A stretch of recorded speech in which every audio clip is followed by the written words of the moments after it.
retour brillant et très applaudi pour Jeanne Herry. 4 ans après la sortie de Pupille, qui a touché le public en plein cœur en 2018, la réalisatrice est de retour au cinéma avec Je verrai toujours vos visages. Dans ce drame, porté par une magistrale Adèle Exarchopoulos, la cinéaste s'intéresse cette fois-ci à des associations qui travaillent autour de la justice restaurative en organisant des rencontres entre des victimes et des auteurs d'infractions. Ma mère, une actrice émotionnelle avec ce troisième long métrage sorti le 28 mars 2023, Jeanne Herry se fait définitivement une place de choix dans le monde du 7e art à la française. Elle se fait également un nom.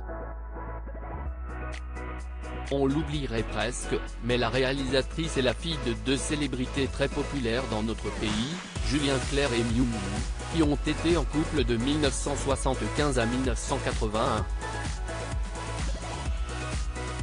Cette dernière joue d'ailleurs dans 2 films de Jeanne, ainsi que dans l'un de ses courts-métrages. J'ai eu un grand plaisir à la retrouver dans un personnage plus dense, où son jeu pouvait se déployer, explique-t-elle dans les colonnes de Madame Figaro. Si est une actrice émotionnelle que j'aime aussi voir jouer en tant que spectatrice.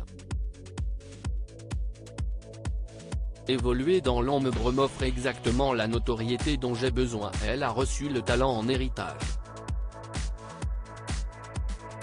Mais pas seulement. De son père Julien Clerc, Jeanne Herry tient une certaine sensibilité à la musique et aux voix des comédiennes et des comédiens qui jouent pour elle.